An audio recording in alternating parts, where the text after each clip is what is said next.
Let's get it.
Let's get it.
Let's get it.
Let's get it.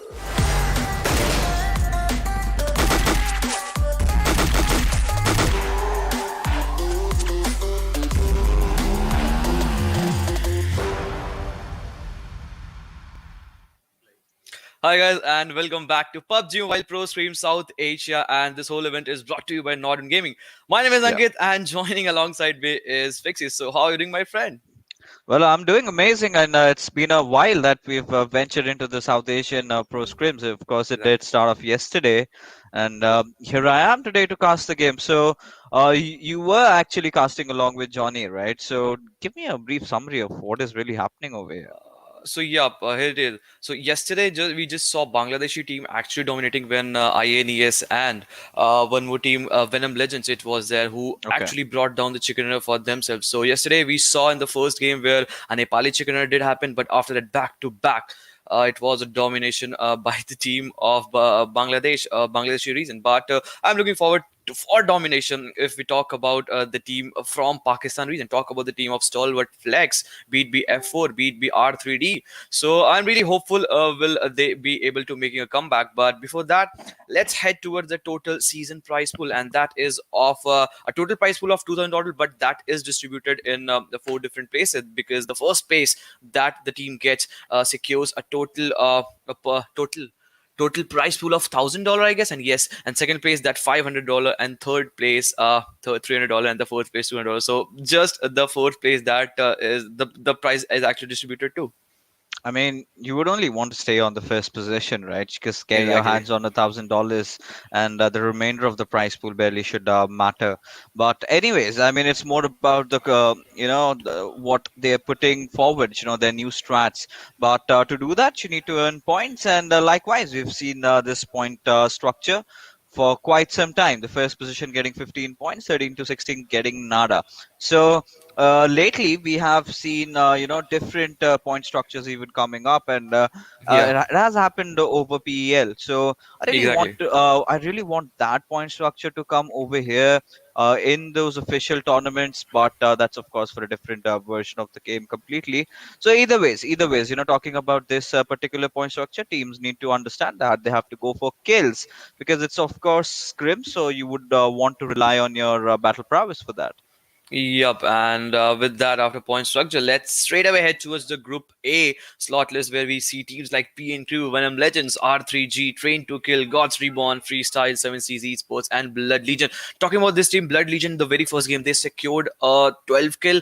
They didn't able to get to that chicken run, but they were looking in a quite top notch performance. But Group B, F4 Esports, Magnus, DRS Gaming, A1 Esports, Futurestation, Carnage Esports, LoG1 Esports, and also Skylight Gaming. So some of the teams have actually been performing well, but you know what? Fixes DRS Gaming is still on the second half of the chart, because we have seen them performing in the PMPL, but here an aberration sort of thing is actually going on.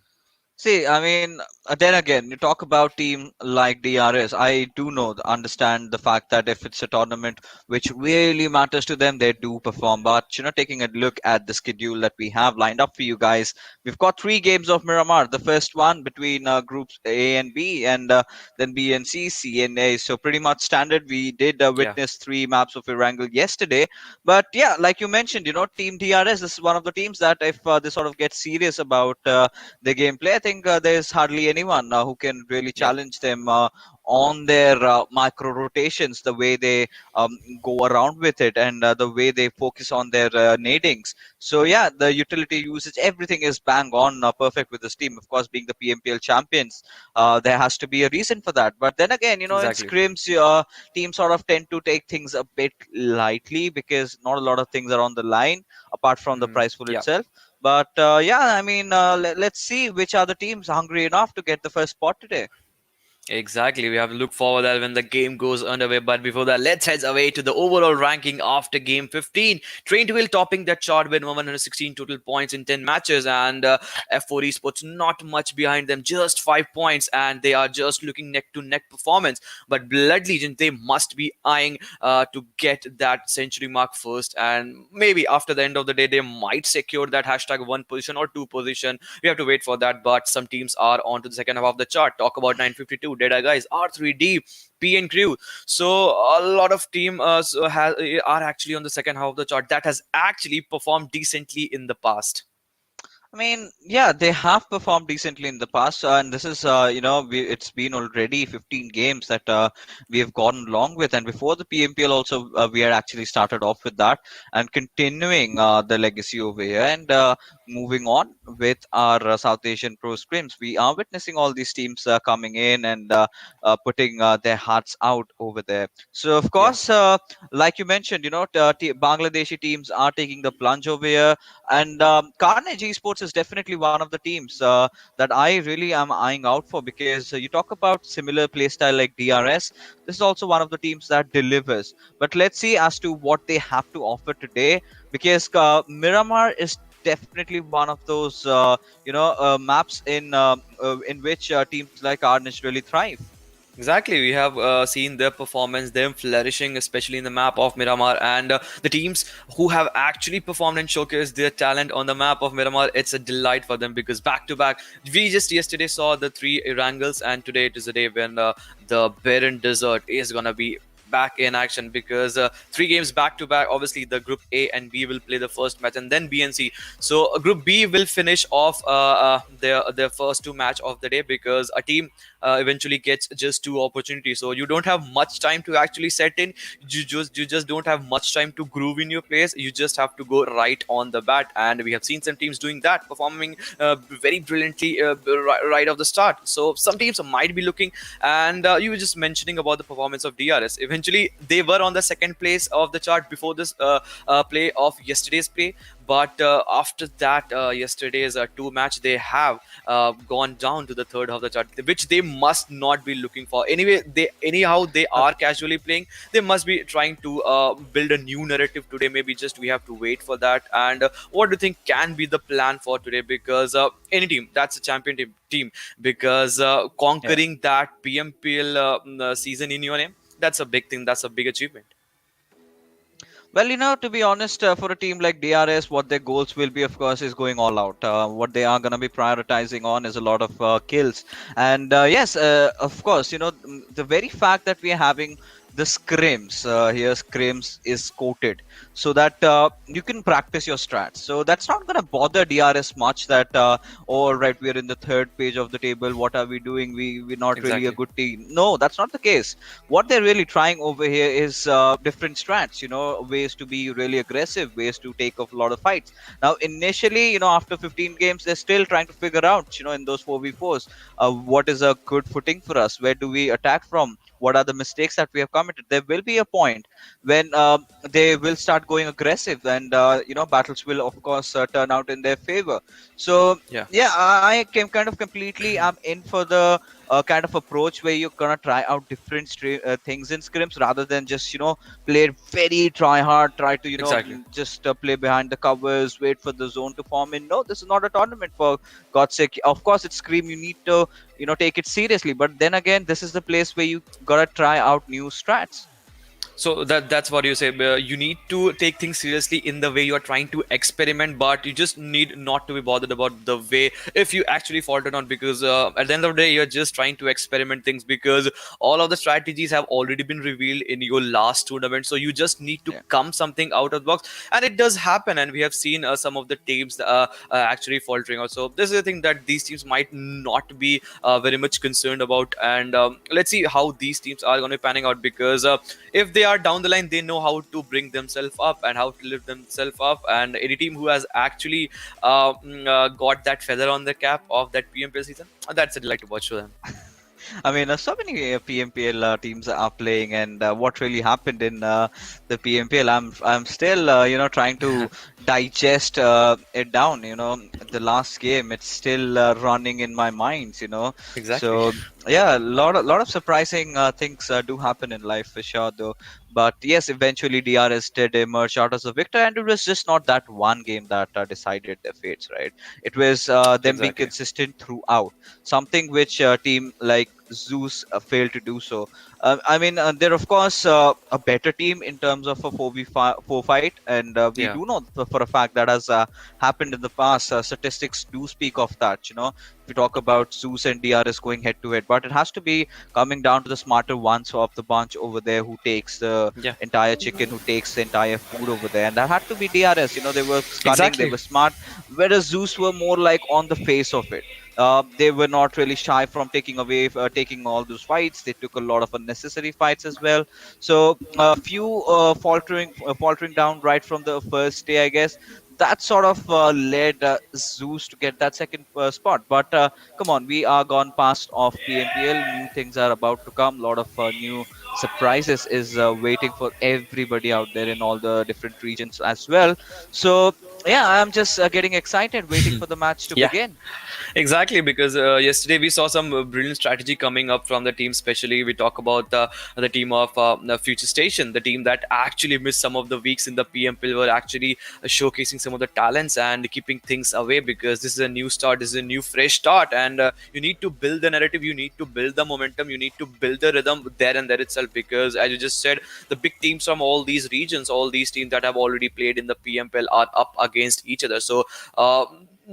Not shying away from anything from this, so this can be the best battleground to practice for. And we just saw some of the teams actually doing those things brilliantly, and some teams are actually trying to experiment. We also saw Blood Legion going all in when they were just playing the first match, because 13 kill in the first match, and obviously in the second match they also put up some really brilliant shows. So they were quite pulling up some good stuffs out there. I'll be really watchful how these teams actually perform again, but special eye to the players of Pakistani teams, because yesterday was an off day, to be very honest. Because STALWARTxFLEX starting from the first position and dropping down to the sixth position at the end of the game might have hurt somewhere down the line to them. But then we, as we all know, these teams are actually experimenting things. So things might go against you, things might not fit in you at the moment. You are just trying to experiment things, but this is the time where you actually learn different things and try to strategize and build your new games up against the teams. Because after that, if you are just thrown to the new tournaments, you are going for the qualifiers and then you play the weekly finals, and there is no space for improvement and no space for experimentation. So this is probably the best battleground the players are actually seeking for. I mean, 100% agree with you. You're talking about teams like Future Station, Gremlin Storm. They, of course, a wake-up call for all these players. I mean, that was a Exactly. nightmare that they would want to get past after what happened with them in the PMPL, and has to be their fault only. Considering how they were playing, no excuses whatsoever can be entertained. Considering you're a team of that stature, that level. So Exactly. you are supposed to be performing for the top three position, not really qualifying for the finals. That's not really expected. But you talk about teams like XP Blood Legion. I'm really happy with how this team has nourished, right? The way they have grown over the past couple of months. Watching these boys in PMCO completely obliterating everyone.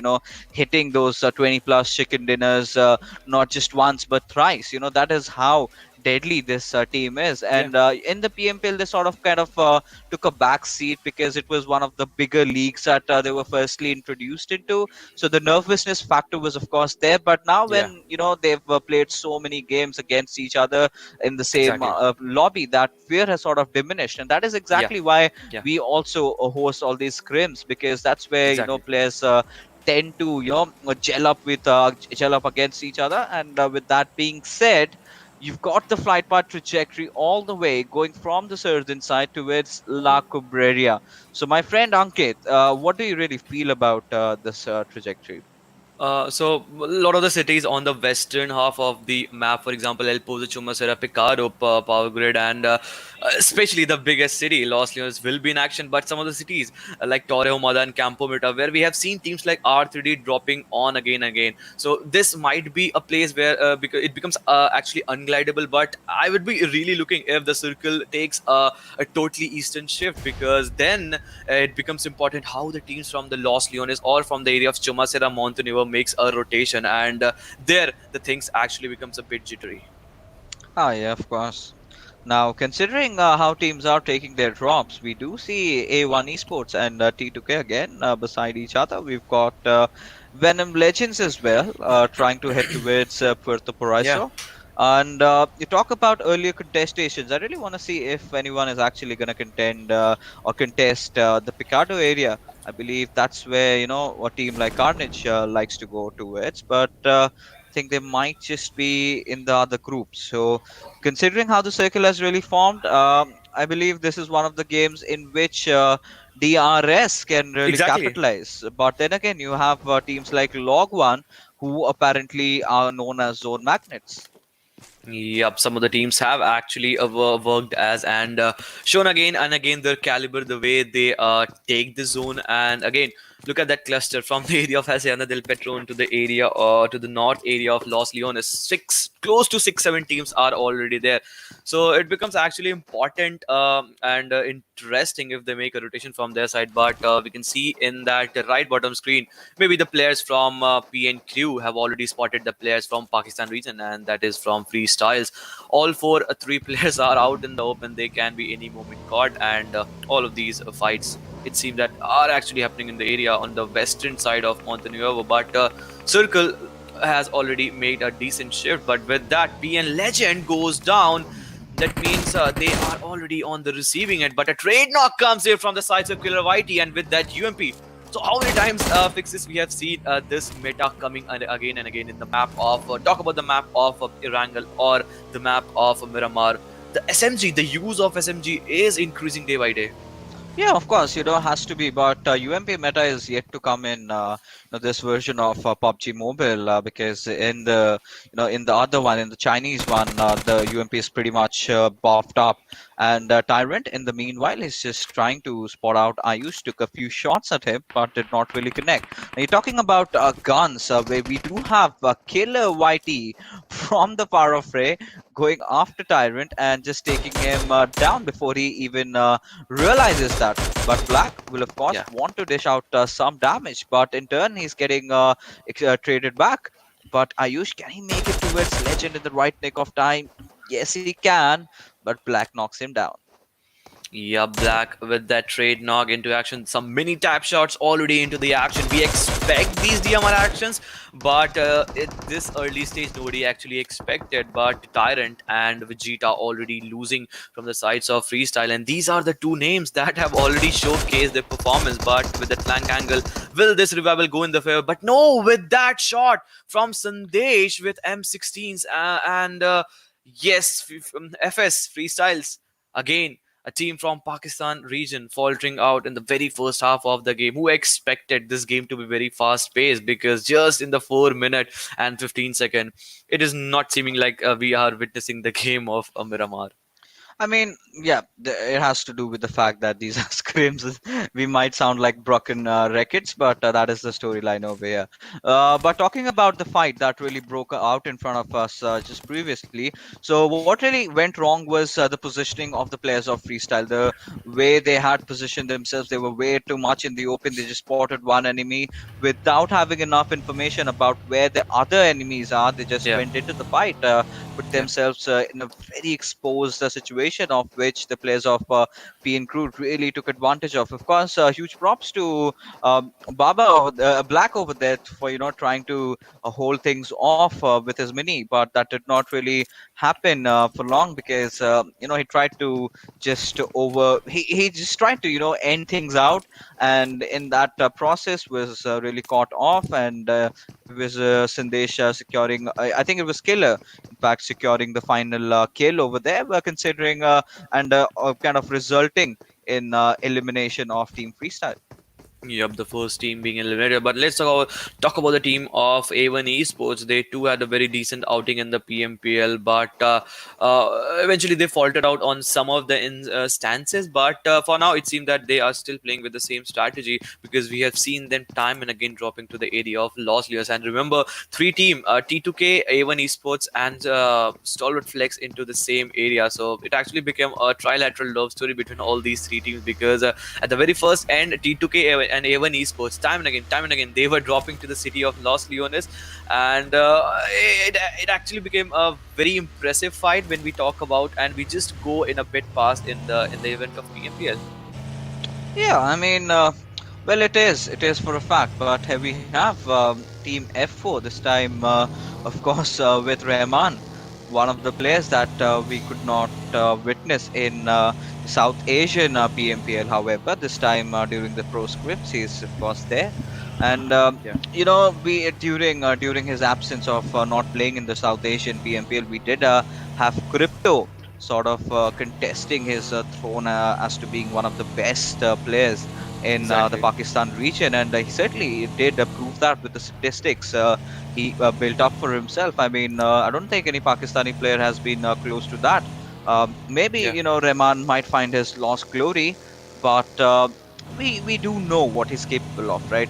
This player Yeah. just needs to start going in, and once he settles in, he is like a beast that cannot be stopped. But that being said, F4 is one of those teams that really thrives in the map of Miramar. Miramar being one of their best maps. So let's see what they have to offer on the table.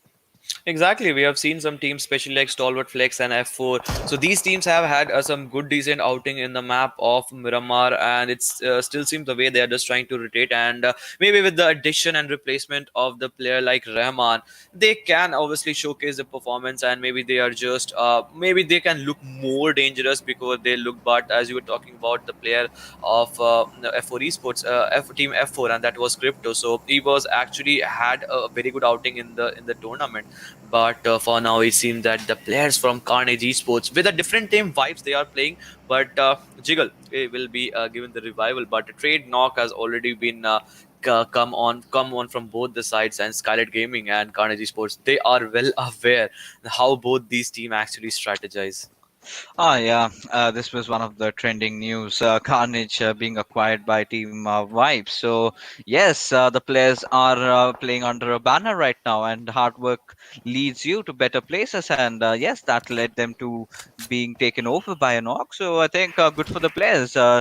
And that's how the esports scene is developing. You talk about the players. You've got Praveen, you've got Malik, you've got Jiggle. So sort of a mix roster is what we Yeah, are witnessing, because Malik, I believe, was with Team Vibes earlier on, and Depain is also one of those rather new names that I'm witnessing over here. So it's not the classic Carnage that we witness in the PMPL, but it's sort of a kind of a new lineup tryout that they are, trying to go with. So let us yeah. see as to how they perform in this match. Yeah. You still to see the performance that these teams are actually up to, because obviously a change in roster obviously sometimes goes in a favor, sometimes go against your favor, but you just need some time to actually get acclimatized to the gameplay that all the teammates and all these play for. And obviously it takes some time, because even four of the very best player, if you're thrown into same roster, they still take time, because you just need to hear the call how the teammates are trying to make, and you just need to believe in the players and in the teammate, because at the end of the day it is all about a team game. You cannot actually pull off a show until unless you are supported by your teammates. So yeah, it becomes actually important, but still really looking forward up to how the Carnage Esports with a new name, the new banner, as you said, vibes will be up to, because D-Pain, a new addition, and obviously the two players we have seen in the past performing brilliantly. So they must not take a very vast amount of time, because they all are again very experienced players. So just a game here or two, maybe they can find the groups themselves. Yeah, of course. But taking a look right now at the action in front of us, you've got DRS this time, I think, around La Rulera. They are positioning themselves. One of those teams that we did speculate to win this time around. But looking at Jiggle and his teammate, Deepain, I think they sort of want to scout around, get or gather more information before they try and head into any fight or whatsoever. But right now, Blood Legion do realize that Vortex was actually trying to come on towards them, and he Yeah. did exchange a few bullets. In fact, he's also getting traded off over there, but somehow he'll still manage to dodge off those bullets and will try to get back into safety. But I think he's just by his lonesome for now, because the backup is finally arriving, and Vortex somehow has successfully managed to retreat and stay alive. Yep, he's still alive, as he just has the cover of that ridge. But sooner or later, we may find these teams actually colliding, because we are still into the very early half of the game, just 11 minutes 48 seconds, and apart from that one squad wipe, we still haven't seen any fight erupting, any classical fight where we can see a slamming. But now is the time. It seems that Khan is just trying to play aggressively. But this nade, if this goes pretty well onto his face, Khan can be in a situation, is in a troublesome situation. Anyhow, he just manages to not get himself knocked. But throw up nades, we know how deadly it can be. But Blood Legion players have also realized that from multiple direction they can be taken out. But with that, the first knock coming from the sides of Blood Legion as Dominic has already traded the player from F4, and that is Khan is going on. That means three other players are still surviving. Rahman coming from the backhand side, he's just trying to give the reinforcement, and with that, yes, Dominic has been taken down by Rahman. Yeah, of course. And Gyro, he is going to continue his obliteration over there, the way he's going in. And we do have a new player for Blood Legion. It's B1. So let's see how as to how this player performs. He's going to give in some revives. Dominic already down, and F already losing out on their IGL. That's going to be Khan. Wolverine, however, will be getting that confirmation onto its Dominic. Now the numbers are equalized. Now this is where Team F4 can actually go in with the push, but Voltrox already spotting out one player over there. That's going to be Gyro. He's still not making any movements though. Will of course want to just molotov those areas, try to flush his enemy out, but instead finds out Leeward. Now will be going after Gyro, and there you go. The Look at final that. kill also being secured, and Team F4 with a beautiful squad wipe. But yeah, just for our viewers, one of those kills of Team Blood Legion were stolen by Team Vibes. Exactly, Carnage Esports onto the backline was they had that hawk's eye, but look at that Voltrax. I was just noticing the way he just tried to put in the molly from that opening. He just put in the molly just in order to paralyze the movement from Blood Legion, and then it was all easy for them because had the players from Blood Legion taken the audacity, had that audacity to go from that side, he would have taken some serious damage from that molly. But at that point, he just made sure. I'm talking about the player from F4 Voltrax. He just made sure that he won't be able to make the rotation and movement from that side, and that was all easy because some shots were already taken down from themselves. So, and he just knew that a player is just crouching on that area, and soon he'll be taken down. But let's head towards some other fight that's actually happening on the area of Valdemar, because Venom Legends are looking very strong up against one more giant team, and that is of A1 Esports. One kill has already been secured in the name of Venom Legends, and it seems that Rafat is playing a very good game. Shoykot again, can he pull out some blunder, because we saw in the PMPL A1 Esports were really struggling with the way they were trying to pull out the matches, and time and again we were seeing a roster change, but if this nade connects, it can be a deadly for both the teams. It certainly can be, and Sinister already taking quite some chunk of damage over there. Will of course retaliate back with a Molotov of his own, but Nightwing, he is being persistent over there. Oh, the last moment first aid coming up, otherwise he was basically a goner. And right now Nightwing yet to make his movement. Venom Legends controlling the situation to their advantage. A1 Esports already losing out on one of their players. Now Sinister sort of playing that cat and mouse game with Nightwing, just trying to tease him over there so that he comes out and makes some mistake, because right from the backlines we've got Shoykot and Jax providing that quintessential cover fire. Exactly, but with that, I can see some more teams going to the fight as the players of Futurestation. One player was going down by the zone, and eventually his kill was stolen by some team, some players that was in the vicinity. But some other teams are also indulging into the fight as Seven Seas is going up against the players of DRS as Galzan has already been pinched down. But look at the way Venom Legends are just trying to take the fights. We just saw a moment Nightwing was trying to aggress in a very good movement, but the way other players are just trying to give the cover fire and just trying to engulf the players of A1 Esports, this is a very good strategy. But you have to take in one thing in mind, that 300 meter you have to go into zone, because the fourth shift has gone away from you, and if you find more yourself into these out of the zone area, you may find yourself in a double whammy situation. Indeed. Now, considering how A1 Esports are, well, Sinister, of course, needs to heal up, and by the looks of it, does not have a lot of meds to work around with. So, yeah, has to do something quick, needs to be on his foot every single moment, because the push might be there any single time.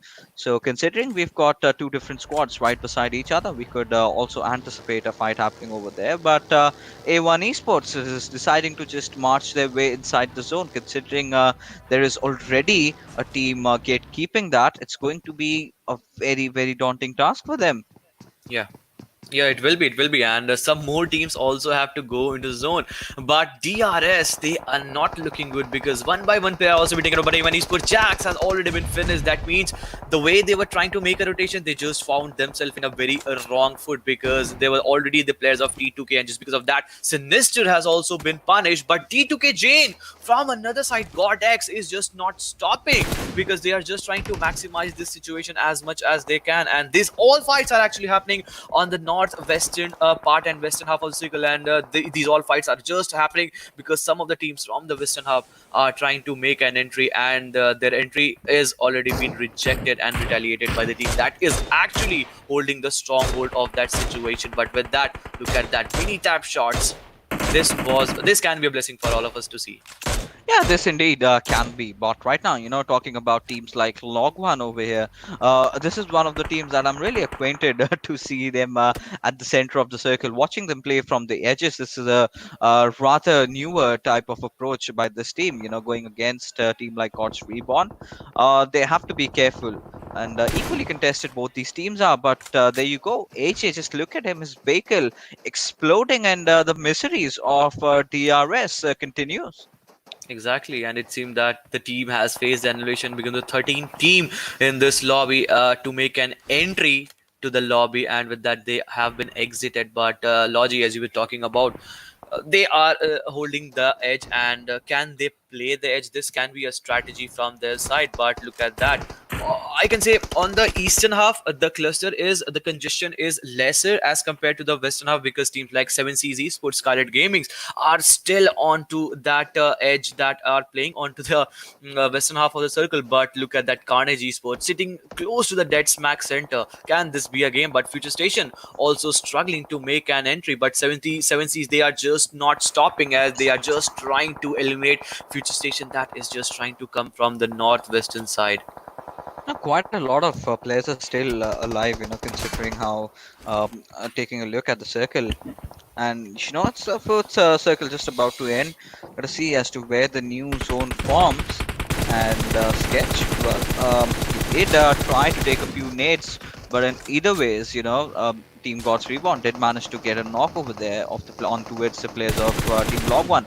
And just after that one knock, they are directly committing in for the push because they know that this team right now is in shambles. You've got Fuad from the upper ground trying to just get up and take a few shots, but he was shot from absolutely every single direction and had to Exactly. thrown down in at the same very moment. Now coming down to the last player surviving for Log1, it's going to be Blank, and we have to see as to how he plays this fight out. He knows that someone is coming for him. Kova completely anticipating where he is, understanding his location, just pushing on towards him. And well, Blank is putting up a fight, but not enough. As finally, Team Log1 gets eliminated.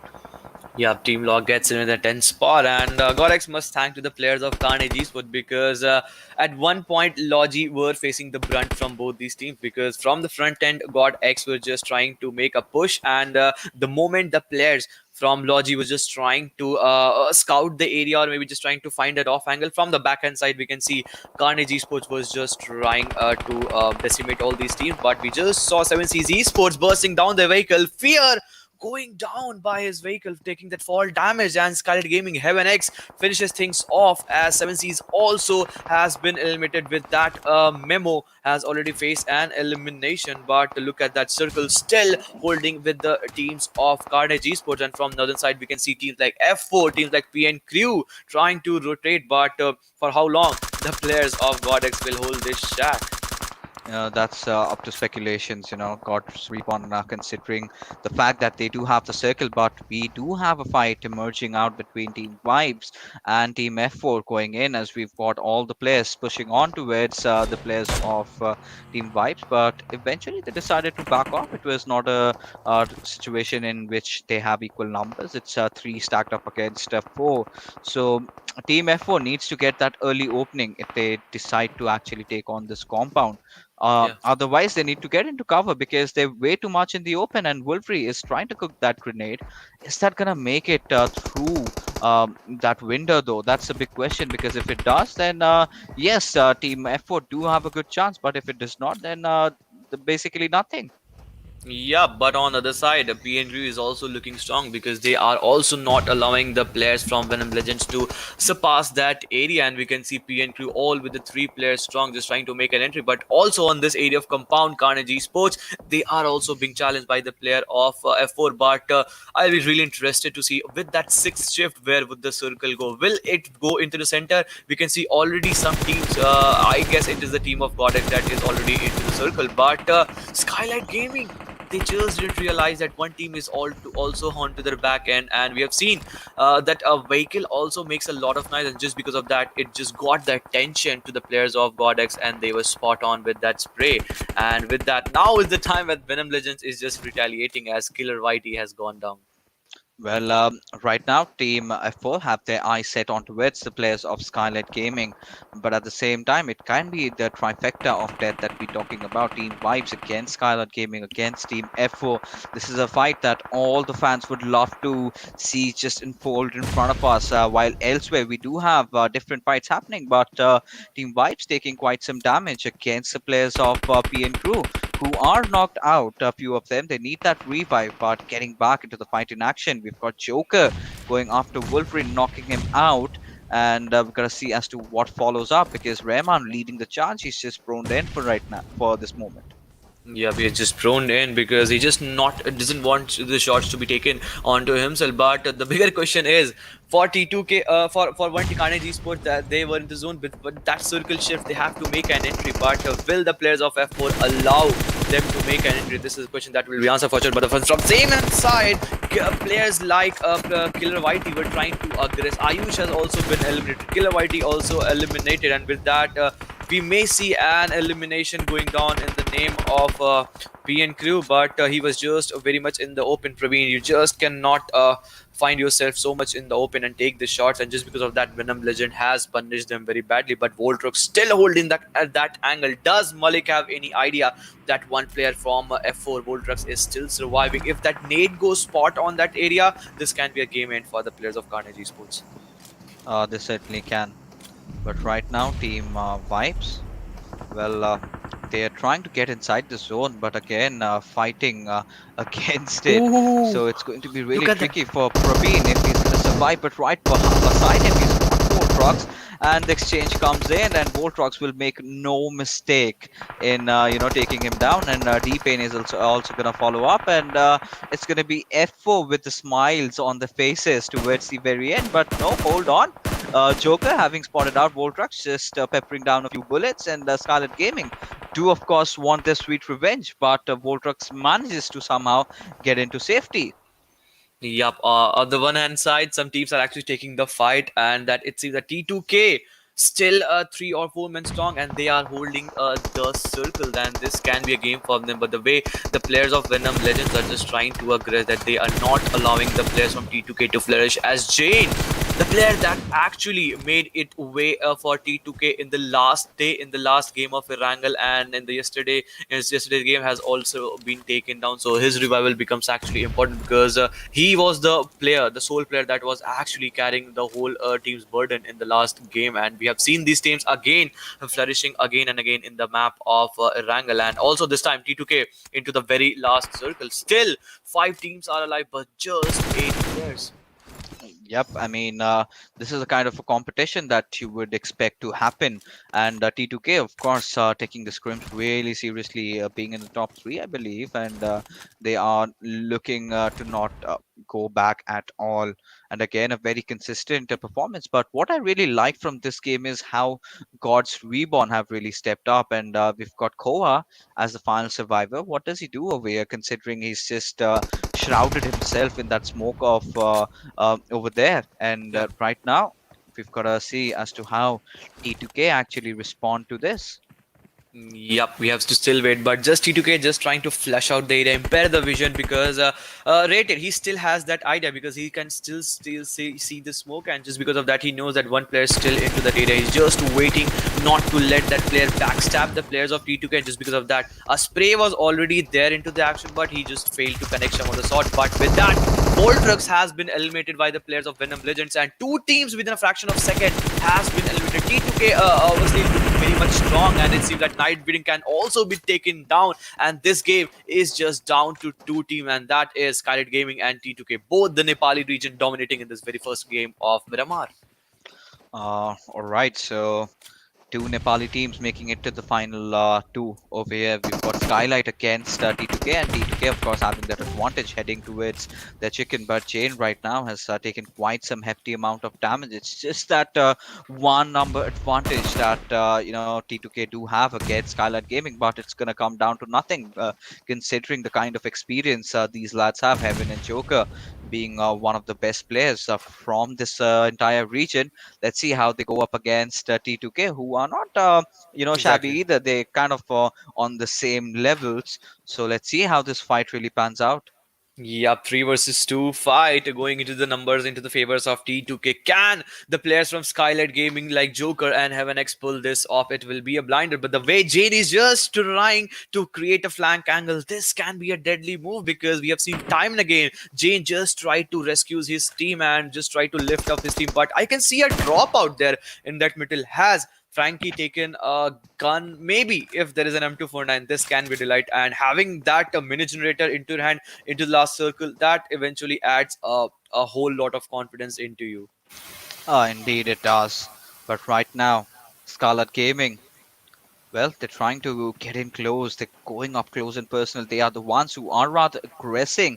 And by any means, Frankie, if he just spots out Heaven over here, then basically they're donezo. And considering how Scarlet Gaming are moving together in tandem, I really do not know what to say out of this, because this is the moment they need to be split. They need to have that crossfire angle built up. They're sort of playing the circle. They need to get in Exactly. 20 meters inside the zone. That's going to be Ooh. trouble, as Jane finally managed to spot out Joker with the last surviving player. That's going to be Heaven, who has taken a hefty amount of damage, still tries to peek out, but that's not going to matter because T2K, they have done it again. And with 11 kills, well, again, another chicken dinner, but nothing taken away from the lads of Skylar Gaming. They did try their best, a Yeah. few mistakes here and there, but then again, top three position is certainly acceptable. Exactly, a Venom Legends, Skylight Gaming, and T2K, the top three position. And in the very first game in the Irangles, yesterday's match, T2K also came with that chicken dinner and some good performance in the very first game. This is something that the fortune is actually repeating in the way T2K is trying to play. But Skylight Gaming also playing brilliantly because on yesterday game they just faltered down, but a very good chicken dinner into their name. But Venom Legends also 8 kills into the name, so this is also some good games. And again, Bangladeshi domination coming up with that. We do have the Nepali teams really stepping up, and Venom Legends, of course, one of those Bangladeshi teams that did step up. And what I really, like this time was Team God's Reborn. No kidding, 100%. Because all the other teams in the top four were basically teams from PMPL. Now, for a team like God's Reborn to come in and then have the top four position for themselves, I mean, that's an accolade that I must talk about. And it did come up with one squad wipe as well. They went Yeah. after Team LoG1 over there. So yes, this team did put in those extra bit of efforts. And in the next game, I would love to see as to how they're gonna perform. Exactly, and this actually sets up your momentum and taking the fact that the three back-to-back games that will be panning out today, and all of the game will be Miramar. So obviously, you get the momentum, and once you have already performed very good in the last match, you need to carry on that momentum, and you just need to step up with that. And so talking about the step-up performance, yesterday we saw Bangladeshi domination. Today, in the very first game, we saw two Nepali team aggressing. That means obviously things are in an aberration mode, as we are seeing day after day another change into their game style. And just because of that, T2K also, they were the team to get that chicken dinner in the very first game. They also have managed safely to get that chicken dinner in the very first game of today's, and that was of Miramar. Yeah, I mean, T2K, this is one of the teams that we did see them, kind of standing out from the the previous to previous PMPL, the one in 2020. So Yeah. yeah, in that edition, that is where this team came into limelight. Of course, this is a very old squad, very old roster, but that is where they started shining. Now with addition of such amazing players over there, they're getting better by the day, and this chicken dinner is an example of how good they are. But at the same time, you've been talking about teams like DRS not able to perform, and yes, has to be because of a lot of mistakes they're making while traversing around. I think Exactly. the approach is way too casual over here. So yeah, if they sort of tend to get serious, I'm pretty sure they can get those points back in for themselves. But right now, considering how the match ranking is, we've got T2K on the first spot with 26 points. Yep, 11 kills chicken into the name, and just because of that, 26 total points onto the name as Venom Legends comes second with a total of 18 points in that list. F4 Esports also did some decent job. So we have been talking about the Pakistani teams actually doing decently in the map of Miramar and F4 Esports.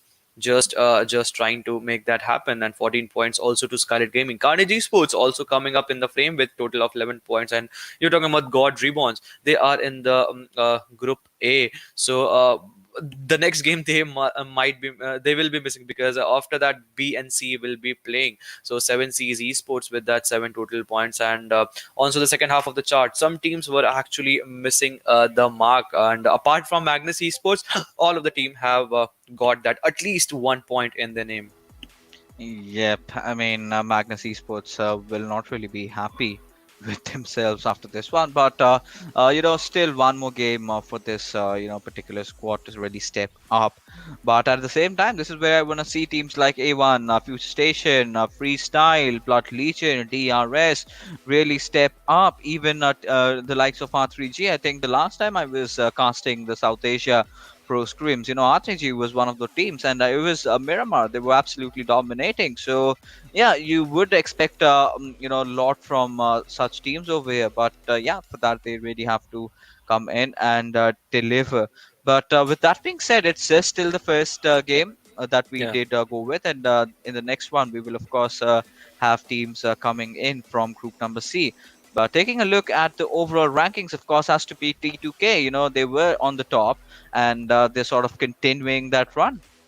Yep, they are the top. They are still on the top with that 142 total points, and now is the time that they are just trying to edge themselves off, and they are just trying to trespass that lead, which can actually be taken off, and they are just trying to secure themselves with total of 142 points. They will be soon closing to 150 and 160 points. F4 Esports following them next. God's Reborn 109 points, 7C Esports 104. So apart from that first and second, we can see some closing points from 3 to 8, on which high voltage is still there. STALWARTxFLEX, just because they didn't play the first game, but with Group C coming into the play for the next 2 games, they will be in action. But let's talk about some of the teams that are on the second half of the chart. PN Crew 89 points, 1952, just slipping one mark, because before this game they were on the ninth position. A1 Esports, I can see them down below at 15 spot. So they are still trying. Let's try some one more time when they come into the action. But Skylight Gaming, they also had a good outing. Then just because of that, they were just able to find themselves in the second half of the chart. Now with Group C coming in to action, you've got teams like R3D, Deadeyes, the likes of 1952, who have sort of established themselves as one of the greatest teams from the Bangladeshi region, all due to their performance in the PAPL this time. I really want to Yeah. see as to how they're going to step into the fray and perform against all these big names. You've got even the likes of High Voltage, who's according to me are sort of having a really tough time. They're going through that dip phase, and they need to really come up, just go beyond that. But either ways, I mean, the way this thing has happened, I mean, the next map of Miramar, we'll have different groups going up against each other. I think it's going to be B and C. So I'm really excited as to see how these teams are going to play, because now we did have a look at the overall standings, right? F4 and Team T2K, well, they do have a difference over there, but still, both the teams getting enough points, being consistent overall. So definitely does help them in the long run. Exactly, we have to see them, but two more actions will be coming on their way. And for those who have just tuned in, two more actions, that means two more Miramar. But with that, we'll just head towards a very short breather. We'll be right back.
Let's get it.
So hi guys, and again welcome back to PUBG Mobile Pro Stream South Asia, and this event is brought to you by Nord Gaming. My name is Ankit, and joining me alongside with is Pain Fixes. Well, thank you so much. And here we are with the second game just about to get started. And Well, this time, yeah, the boys from Deadeyes are going to be Yeah, coming in, and well, I'm going to tell you one thing: they've definitely have got a really steely demeanor as to the way they stare at all the exactly. other teams. We've seen that. We are all privy to the fact that after winning their games, they try to pull off some shenanigans over there. But apart from that, apart from Deadeyes, Yeah, we've got 952 again, one of the teams that has qualified for the yeah. PMPL Championship finals over there, and I really want to see as to what this team puts on the table today. Exactly. They have been a really promising talent if we talk about them playing in the PMPL, and they just managed to sneak themselves up in that finals, and they must be looking very decent with that because. Not only 952 from this group, STALWARTxFLEX is also one team that I'll be looking up forward because they Yeah. were on that top half of the chart, and just because they were not playing in the last match, but back to back two games will be given to them, so more opportunity onto their name, and I'll be looking really up to them how they are gonna be showcasing because as you said, scrims is all about how you practice and how just you strategize your gameplay. Eventually you just get two games in a day, but if we talk about whole, you get a lot of game to actually think and strategize about. Yeah, of course. I mean, there you have it. Two games. It's fine. These teams get into a lot of different third-party scrims as well. So they've, of course, practicing, putting in that effort. But right now, we've got the flight path trajectory, sort of a similar one, but Exactly. this time a bit tilted towards El Pozo and Exactly. not towards La Cubrera like we had Yeah. last time. But where do you think, Ankit, will the circle go?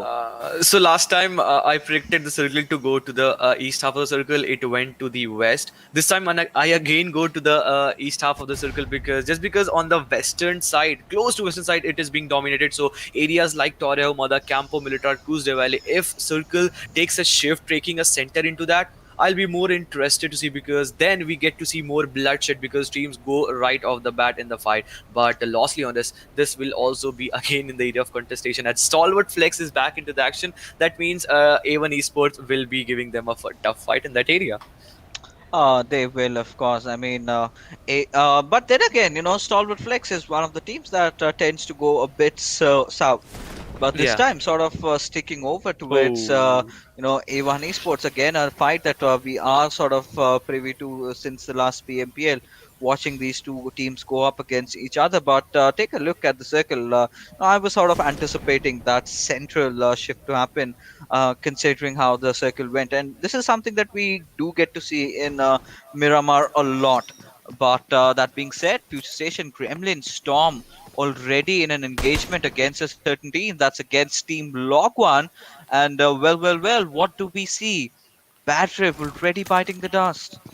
Exactly, in the very first half of the game, just 2 minutes we are ticking to the clock. Future Station one player has been sent to the lobby, but this fight can be a deadly one onto that. And I'm just really looking forward up to this fight because we will have a conclusion, we will have a bottom line for sure. Because Future Station are gonna hit them back because they will not actually stop. But this nade, if this comes, Kapshi can be taken down, and yes, one more knock comes into the fair, but Kapchi's next also connected, and just because of that, we can see Kraken going down. But the best part for them is that both of the teammates will give a revival as the reinforcement just comes in and fixes.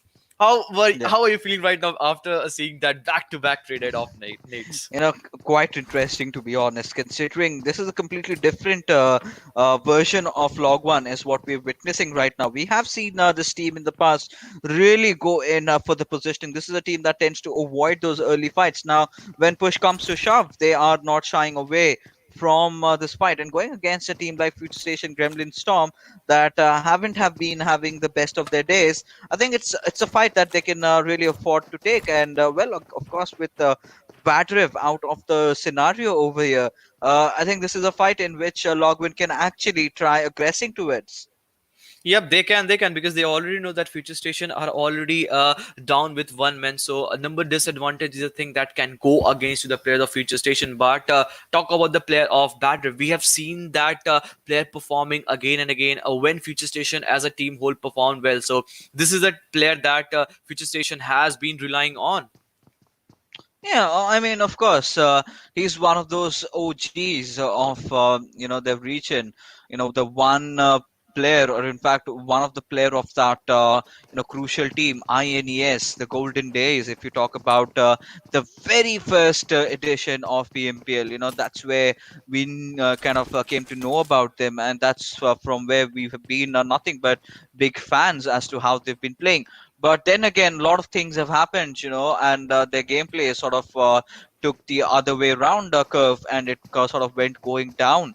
And they're still Yeah. searching to redeem themselves back. A lot of mistakes clearly visible in this lineups performance. But considering the players that they do have, I think if they sort of get their heads straight up into the game, completely focused up, this is a team Yeah. that's very difficult to stop.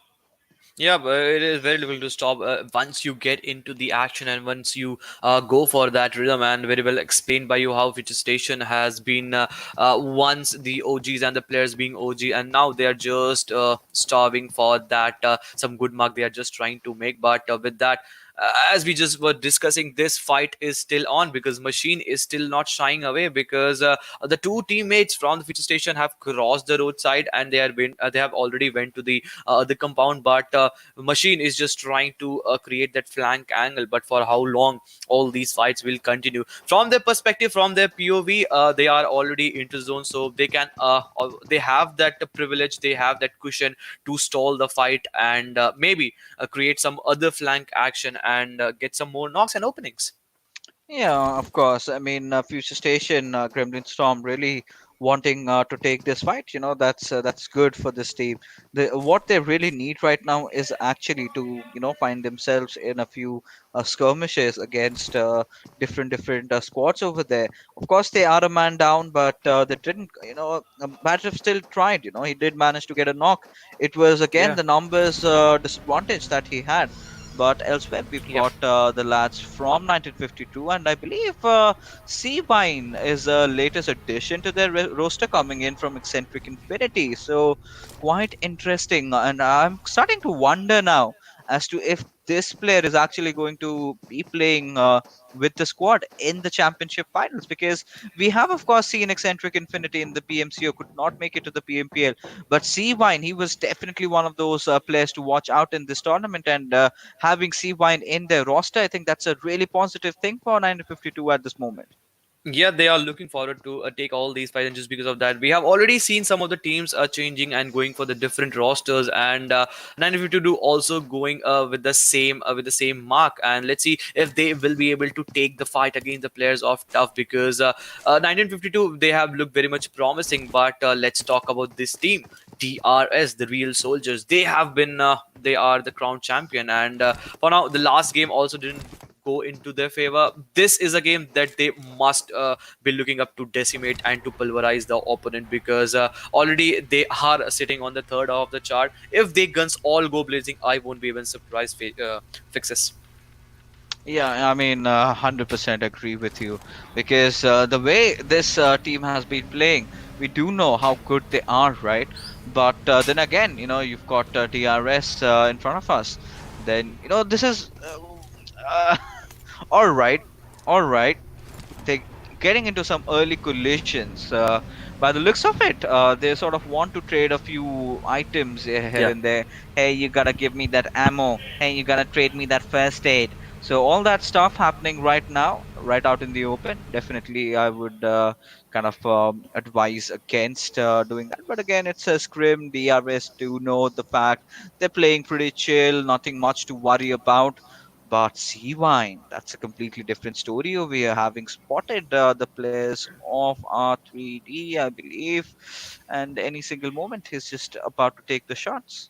Yup, all the players it seems that have been spotted, and look at that split from the players of 1952. C Wine holding that bridge area, and Entry again holding that entry position. We have seen Entry making an entry and opening for his team when 1952 were in action in the PMPL, and again.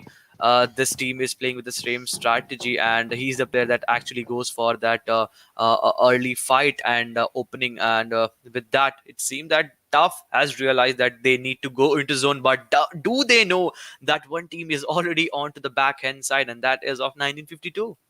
Well, they're sort of oblivious in the dark about the same. But I really thought for a second, that's the new team of R3D, considering Edgar was there. But I believe it's a different Edgar. So a lot of common names and mistakes do happen. We are So humans. two Edgar played from the same side yesterday. That's even more tricky. Imagine, I mean, Yeah. we casters, we do have hearts. It gets so difficult while casting two Edgars in the same team. I mean, what do you say? What do you call them? Red Edgar, Blue Edgar, Edgar 1, Edgar 2. So in yesterday, the second one was Edgar and the third one was Edgar, and obviously the first and the fourth slot was occupied by the other Edgar, but was still not able to actually picturize that which real Edgar is there. But one player is able to take some damage onto the players of Logi and Mafia Ninja with that kill. Can that kill be capitalized, and can with that kill he will be able to gain that momentum? But I can see the Habi, he was on to that 1 HP. That means he has just popped in that first aid. And with that, Mafia Ninja DRS, they are looking good. Yeah, of course. And DRS now understanding the fact that it's Ooh. LoG1 right in front of them. Look at AJ already ramming in. Kjolson providing that quintessential cover fire from the backlines along with Nima with Mafia Ninja on the right flank. This is very well orchestrated by DRS, but still waiting for AJ to get that first knock over here in this compound fight that DRS look to be engaging, and they certainly aren't deterred. They do want to go and just waiting for the right moment to strike, where Nima already pushing in and taking some heavy damage. Exactly. Dima has been brought down to 10 HP but has survived well into this situation. But Galzan again onto the backhand side. He's just trying to give that cover fire. But the way Blank is just trying to move, it seems that he has noted down the player's movement. And it can be a game end for Logi because they have already been surrounded from all the area. All they can do is just to try to reposition themselves because Nima, with that flank angle, with that top area, can do wonders, and they are looking very dangerous from Logi's player. Oh my goodness, that nade just got deflected. Had that nade connected, things would have been more difficult for the players of Logi. Yeah, of course, it certainly would have been as Nima again being spotted out. The nade Ooh. not really going into the right direction. In fact, it was a smoke, so not a thing of concern, not really something that I have to worry about for this team. But the fight is still won now. LoG1 as entire team of DRS has marched in. Muffin Ninja from the backlines, I think is gonna go in close any single moment. But how are LoG1 gonna withstand this absolute mean force of nature that is DRS as Nima lobs another grenade, and somehow Blank is still surviving, still trying to handle all those bullet damage coming out. But Gyalson will be the one finally entering in, getting that knock onto its Blank, and will get that quick confirmation. But we do have the Habi over here just spraying down. It's a pre-fire coming in from his side, but now DRS do acknowledge for the fact that Team LoG1 is reduced to just a Oh. one-man squad. Now it's all upon the Habi, and the push is coming in from every single direction. Takes down one player, but that's just about it as DRS just goes in and completely annihilates LoG1. Exactly, an onslaught coming in from the sides of DRS and Log1, just not looking good in this match again. And this was not the start that they would have hoped up for. But look at that, 3 kills out of the total 4 that DRS has secured has gone into the players and into the name of Galzan. He is back in action. That means the team can soon be very fatal in nature. And with that, some more players are going down one by one as Carnage Esports Praveen has also taken down one player. And look at the circle has already made a shift. Now the bigger question is, if we look at that minimap, fixes R3D Yeah. are still out of the zone and they still have to cover a decent amount of journey. I think they're playing from the edges. That's been their approach in this game. Perhaps that is what we can witness. But right in front of us, we've got Team Vibes or Carnage, as you may call it. That's what they were formerly known as. But still, in the slots, it is written Carnage, so we might have to consider them Carnage, unless and until we are sort of updated on that. But either way, STALWARTxFLEX coming into the action. One of my favorite teams from Pakistan, finally trying to Exactly. test their metal over here. You've got all the players all fired up, but we do have a skirmish going on between Skylight Gaming and Team Carnage over here. Yes, and the area of power grid has become a hot area of contestation as some of the teams are also joining in the frame. But with that Malik, with that M24 shots, we can see some heads being chopped off and popped off. But it seems that on the other half of the map, some all teams are also joining in the frame as Futurestation are taking the players of Deadeyes Guys one by one. But Malik has been traded in this fight, and it seems that Skylight Gaming have sensed the situation that one team is just trying to prevail in this area. One mistake that Carnage Esports did was to not clear the backhand side of them, and just because of that, they have been punished because they were trying to scout one of the area. They indeed were. Now, well, they have to kind of reposition themselves. We've got a lot of fights breaking out. It's still the third circle, Yeah, just shrinking in. Uh, 14 teams still alive. Not a lot of fights is what we have witnessed. So, kind of a different approach towards Miramar, of out of which we witnessed the first game to be quite aggressive in terms of the second game, as to what we are really witnessing over here. Now, exactly. R3D, they find themselves in a kerfuffle with a certain team getting a few knocks for them. But Team Yep. Carnage, they do have the high ground advantage. But Deadeyes finally getting to lock horns against Futurestation Kremlin Storm. But are the players aware though? Do Futurestation Kremlin Storm know that there's a squad right in front of them? Considering the smokes that have been, just drawn out over there, they do have a slight idea as to there being a team, but I don't think they have an entire information. And well, on top, an illusion have already lost on their lives. Yep, two players have already been eliminated, and it's just down to the two players surviving from Deadeye Guys. But they still have to play this game very cautiously because if you see from that map on the backhand side of them are the players of Skylight Gaming. But Evelai, a brilliant spray coming in from his side, and just because of that, Hungry Box, it seems that one player is still Hungry Box. It from the sides of Deadeye Guys still surviving, and eventually he will give the revival. But Scarlet Gaming must be looking up to secure all these kills. But look at that Futurestation, just not allowing any team to flourish in the area because on the one hand side, some players like Evilai have been actually located to take the fight against Deadeye Guys, and also on the second half, on the other side of this coin, they are trying to not let R3D come into zone from backhand side. I mean, right now, Future Station, Kremlin Storm, had they known for a fact that Deadeyes was a two-man squad over there, they could have easily pushed in. Yeah. So that was not the case over here. They did anticipate it to being a full four-man squad, and it's wise, right? We as casters, we as viewers, we do know where the players are, but these players do not.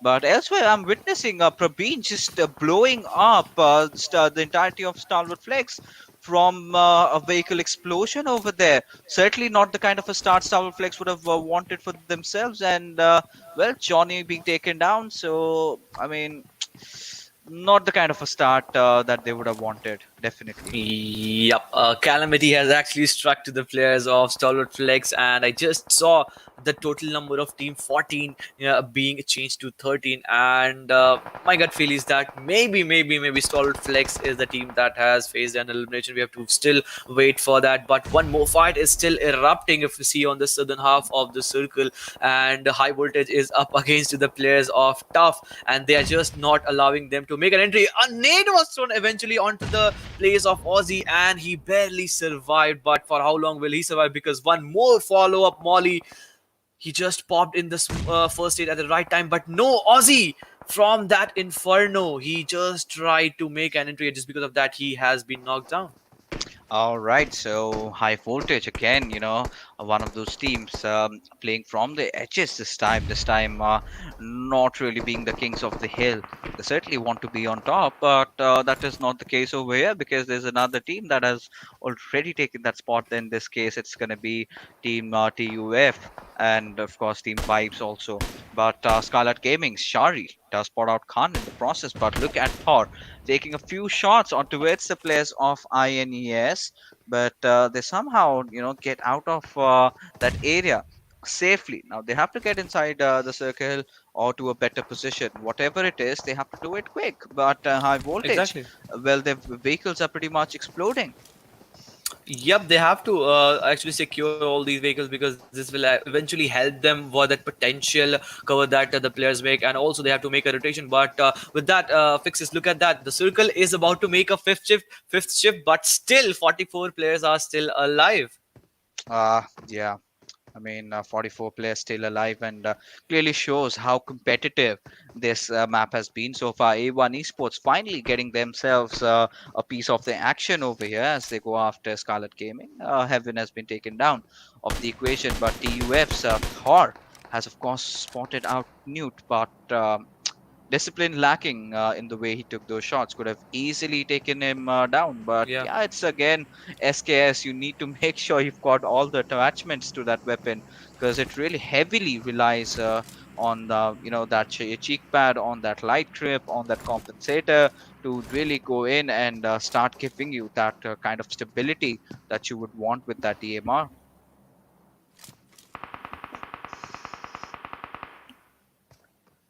Yes, you have to. You have to. But with that high voltage, still just not going. Try to go down into the zone because they are still holding that. They're just waiting for the circles to make a shift, and after that, they would be trying to make an entry. But Team Tough, they are holding a very good stronghold of this area, and they are still on the top. Can they make it to the other zone? That a question because we are still seeing some of the teams. Most of the players are very much visible, but still tough. They haven't been able to secure any kill into the number. Yeah, they certainly haven't been. But there you have it. High voltage. Otzi, in fact, getting two knocks out right here in front of us. And high voltage, they seem to, kind of change the tides into their favor. One good nade might just get those two kills confirmed. Because Salu, he's outside the zone, rather opting for a healing battle as the fifth circle is coming close in, and Newt will be going down as well. And it is, of course, going to be Cooney who's going to get that kill confirmed for them. But high voltage, I mean, considering the conditions that they were playing under, they've done a pretty decent job. Exactly. They have done decently and they have just managed to eliminate one team had they had to go into the zone. So one objective have already been taken down. Now it's the time that they need to eliminate some more players, and it seems that INE has only one player. Yasno is still surviving, and now is the time that they would loot all these crates, but still some pan throwing action because he was just expecting the last player to be there, and just because of that, he just didn't want himself to be in that open. But Hungry Box has given his skill to the play zone. Yeah, I mean that's a good way to die, considering you do not want to give it to your opponents. They're getting that extra 1 point. Deadeyes do realize that, but here we have Edgar just hard peeking onto its Odzie's location. But teams like Vibes, teams like TUF, they are capitalizing on this higher ground. But now this advantage is gone. They have to Yeah. get inside the circle, and considering the lot of noise that they've made, it's definitely not going to be an easy transition. Yep, they have to go into zone, and considering the fact that they have already made a lot of noise and they have already let other players know that they are present in that proximity, it won't be an easy task and will be a daunting task. And we are witnessing one by one the players from Tough going down. But this nade, if this connects, this can be a dangerous situation for the players of A1 Esports. But still, Aussie just need the revival. But high voltage, they also need to go into zone 100 meters still into zone. That's the total distance they have to travel, and just because of that they are just trying to pop in some hooks, and we can see a rotation coming in from their side. But the way they would be trying to rotate, it can also be a situation if Edgar gets spotted down, this can be a game end for them. Yeah, absolutely. And Extreme just spraying down with his weapon, and Edgar somehow narrowly managing to escape from that situation. High voltage, however, have been spotted out by A1 Esports. I don't think they're gonna give them that opportunity to go in, so the smokes are definitely gonna follow up. But Dante being spotted out by Extreme, he's gonna take quite some heavy chunk of damage. Now this is the moment where teams like High Voltage need to ensure that they get the knock and try to go in. But despite that fact, Exactly. they're going through the smoke, making that ballsy play happen. and Kuni already bleeding. I think it's going to be really impossible for the players of High Voltage to get that res back on towards him, as Otzi is still spraying through the smoke, applying that extra bit of a pressure on towards the players of A1, as they've taken a back foot over there. Exactly, but one thing that the knock player Kuni has done well, that he has just tried to crawl himself down as to not let that play zone take the better part of him, and just because of that, we may see him being revived. But no, Dante from another side has already taken down the players. But now is the time that they are being backstabbed, as 1952 are also taking down the players of A1 Esports one by one. But Thor still 0 kill into his number, but total of 4 kill. Can he survive the onslaught coming in from the players of INES? Because this will be a 1v1 fight, because Thor is also the last player surviving from his side, and Yasno is also the last player surviving from INES. And a moment back, we saw both of these teams were actually trying to get the better off of themselves, but High Voltage Aussie has also been eliminated. Yep, he has indeed. But look at Thor and Yasuo. Of course, Yasuo getting that final kill, but gets traded off instantly by Magnet coming in. Yes. 1952 being the creepy buggers from the backlines, just going in, taking down anyone in front of them. But looking at the zone shift, it definitely is favoring the lads over here from 952. All they have to do is hold themselves up. Now we have that, trifecta getting into place, the Mexican standoff as we call it, a 4v4v4, a proper one. Let's see who comes out as the victor. Yes, we are down to the 6th zone, and with that 12 players are still alive, but Nima takes the initial knock onto them, but Jax has made the trade knock, so trade knock into the action, so collateral damage has also been done. But with that, Dante, the revival is still the key. AT has also been down, and this is the moment that A1 Esports is just trying to make the most of it, and this can be a game 8 for Mafia Ninja, as he is the sole man surviving. It seems that he just need to take that bide the time, some time out of that situation. But 1952 is also being pinched down one by one. A1 Esports doing the maximum damage they can do, because 8 kills into their number. I mean, 1952, they definitely aren't giving up, and C Minor being the last player surviving, he's got to do something. He's got Magnet, of course, who's apparently healed himself up right now. Going up against Sinister, it's going to be such a difficult task. But right now, what they all have to focus on is getting those res back up. But no, it's 1952 who are going to be putting that final bullet into the heads of Sinister and going to be walking off with the chicken dinner on this one. 11 kills is the number, and of course that is the amount of kill points that this team will obtain. And what a run it has been for this team, going up against their parent organization, that is A1 Esports, facing them in a 4v4, taking them down, qualifying to the championship finals. I think we have a new good team, or rather the new best team from A1. They have been looking very promising, the way they just trying to aggress, and maybe the PMPL was the scenario and was the launch pad. From there they actually made the most of it. But look at that, A1 Esports also had some good kills number if we talk about that, because 9 kill is still what they have been able to secure. But DRS, they have also shined in this match with total of 11 kills, so 3 teams. And we were talking about DRS, that they just need to go all in, and we just witnessed that happening, Fixes. We indeed did, and you've got to give it to these players. I mean, the way they went all in.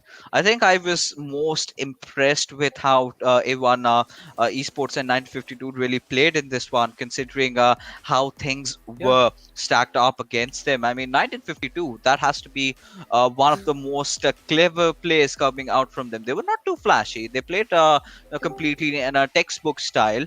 Kind of went in for those backstabs, got a lot of kills here and there. Then in those final fights, it was completely set up for them. Now the zone was favoring them, and for a moment, when the fight really started off, A1 Esports was having the upper edge. They had obtained the majority of the knocks. Then that is where 950 to come in quick succession, getting equal trade-offs, and also managing to get a revive on their player, having things in stacked up in their favor. That's 2:1. That's where Sinister knew that he's all by his lonesome. He had to go in for the revive. The moment he came out of cover, he was instantly taken down, and 1952 walking off with a beautiful chicken.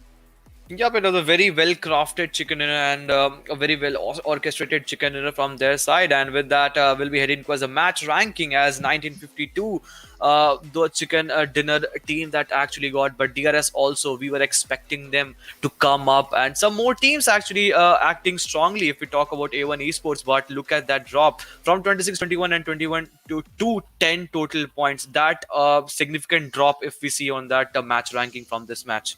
Yeah, I mean, this is where we do see DRS. Again, I did tell you, you know, the moment these lads decide to get serious, that's where they're gonna step in the fray. But yeah, kind of a disappointing outing, I must say, from the Pakistani teams. I really expected a lot out of them. Exactly. Of course, TUF trying whatever they could do, but you know, F4 needs to kind of bring in the heat. You've got Rahman Yep. with you, and STALWARTxFLEX again. It's the first game. Can't really scoff them about it. But in the next one, when you know they go against the teams from Group A, Yeah. you would expect them to step up. Now, this was quite unfortunate considering the fact that they got eliminated while they were traversing. But that's a part of the game. Exactly, but they are still holding the second position because F4 are still with that total point. Train 2K is still holding that bastion, the stronghold. But some teams have actually performed decently, and 1952. I'm surprised with the way they have actually performed because from the second half of the chart, they have made a long leap to the first half of the chart. Yeah, and with still one more game extra to play. Exactly. So, yeah, that is how good they're playing. And of course, if they sort of get one more chicken, they might just get the second spot over here. But Train to Kill continuing their first position, they're sort of sticking towards it and have kind of amassed a decent lead against F4. But as we move all along, now DRS, this is where they finally get back into the second page over here. This is something really promising considering they were in the third one. Now, this one game is definitely going to help their cause. Now, this is one of the teams that kind of maintains that equal balance between the position points and the kill points. That is what Yeah. they've clearly done. Now, you talk about Team F4. This is one of the teams that is really aggressive, you know, considering if you kind of match them against the likes of T2K, they still had more number of kills before the Yep. second game started. So now after this, of course, T2K is going to take a step further. But either ways, I mean, all the teams, they're putting their hearts out, and it's been a rather interesting affair so far. Yep, and some teams also joining the frame because the team tough, they are still not able to make on the second chart, but still some good performance coming up from their side because before this game we just saw lingering them in the bottom three on that 23 to 24 position. But with that team tough also showing some good intent to make a comeback on the first half of the chart. Yeah, of course. I mean, the intent is always there from Team Tough, and dropping off right from the very start, sort of, you know, trying to avoid those early fights. This is a team that's still, you know, figuring themselves out. One of the old guards of the Pakistan region, I must say, they have seen their dark days, but this is where they need Exactly. to get into the lighter ones. You know, this is where they step into and you know, showcase who they actually are. Exactly, and with that, we are down to two games. That means one more action, one more Miramar is still yet to be witnessing in front of us. But with that, we'll just head towards a very short breather. You don't go anywhere, but because we'll be right back.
Hello, guys, and welcome back to PUBG Mobile Pro Scrim South Asia. And this whole event is brought to you by Northern Gaming. My name is Ankit, and joining alongside me is Pain Fixes. So, what are your expectations from this very last match of the day?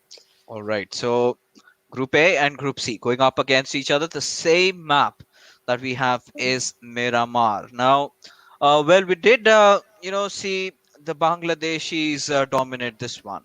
The Nepalis dominate the first one, which clearly indicates to one thing that I really want is the Pakistanis winning the Exactly. third, sort of Exactly. maintaining that balance Balance. between all the Yeah. three regions. So yeah, I think I'll be going for a Pakistani this team this time.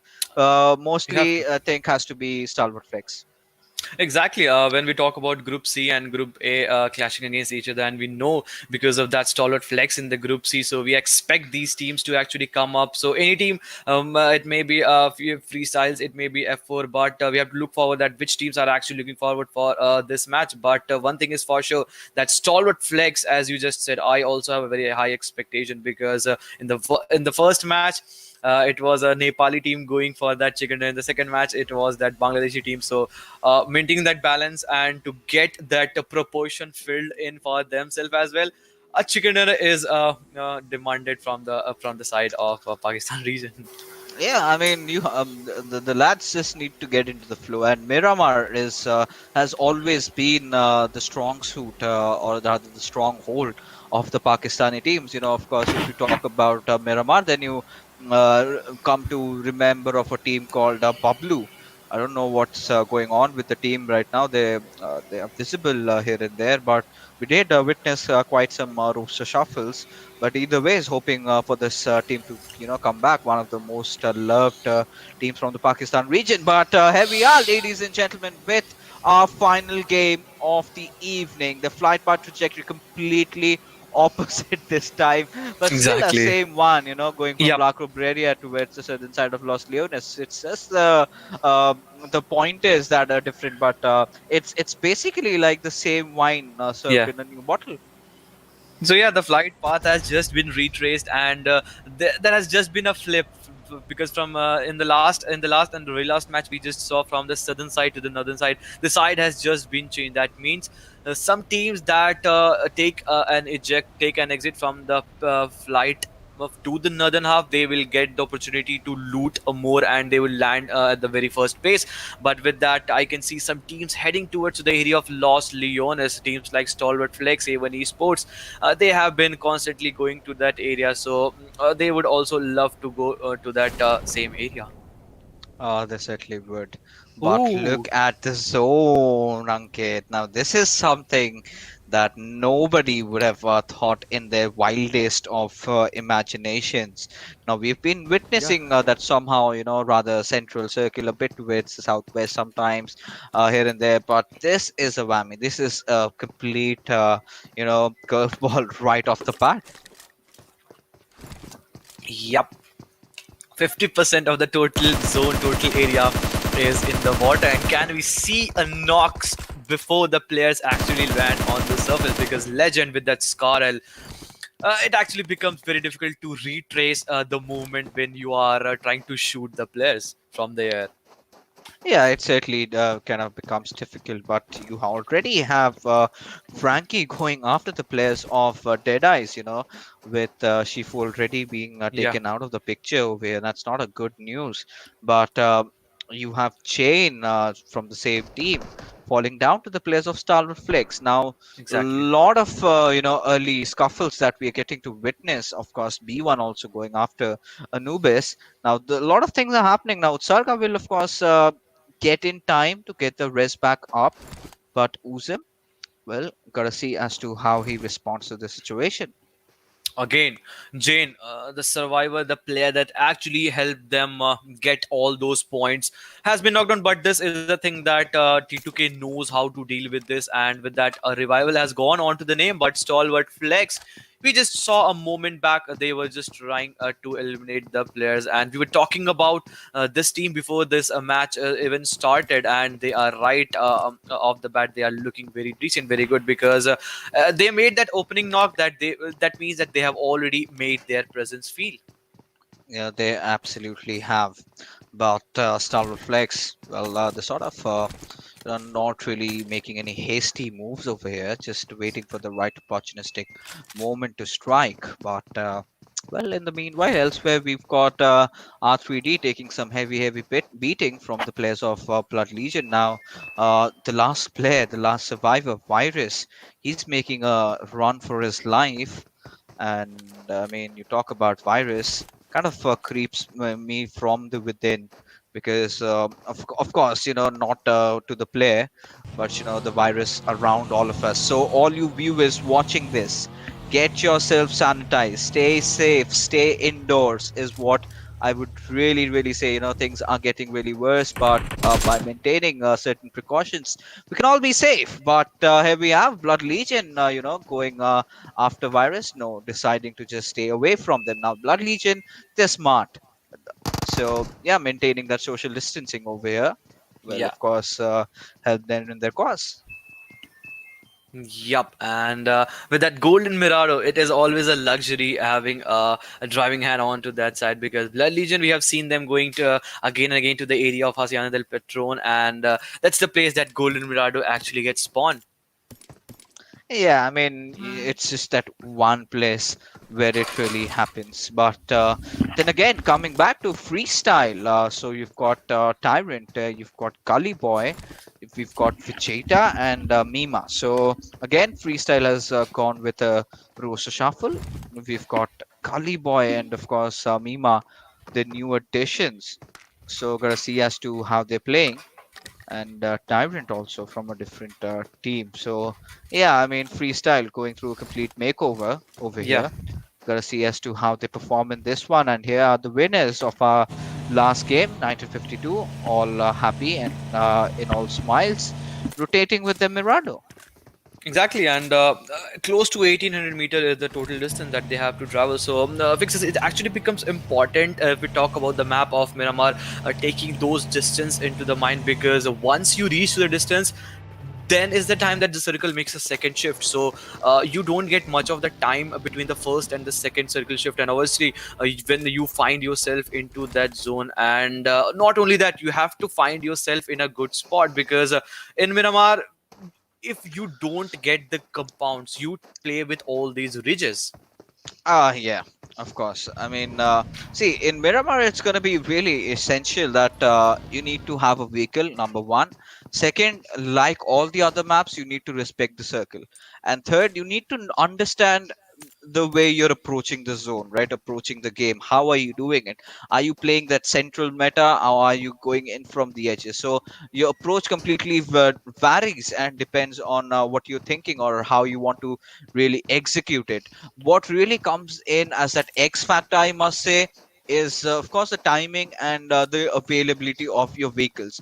And I'm not talking about Mirado over here. This is a map where Mirado might seem flashy, might offer you that extra bit of a pace on those highways, but that's just about it. In those critical terrains where you've got that Yeah, hilly areas coming in, that's when you would want to have something like a Bucky for yourself, or exactly. maybe an US. Exactly. Maybe an open truck or a buggy is what these players are looking up forward for, to help them get into the zone and to traverse, because obviously a buggy, it has that ability to let that terrain not eventually affect you the way it actually traverses, and also the open truck obviously helps them, but Mirado is obviously a susceptible or a more vulnerable option if we take all these vehicles in perspective too. Yep. Now, considering how Deadeyes have started off losing out on Shifusa, not the kind of a performance that they would have wanted for themselves. I still remember that game of Miramar when it was a 1v4 situation against the players of NFPxSky, if I'm not wrong. They clutched it out. This team is that good, Shifu is that good. So, not having him alive anymore in this lobby is definitely not gonna help their claws. But you've got Yeah. Wadu, you've got Hungry, you've got on top, each a player with a class of their own. So yeah, Deadeyes is definitely one of those star-studded rosters that you would expect bigger things from them. But God's Reborn, apparently, they find themselves in a bit of a fight. But 952, they are going after Deadeyes this time.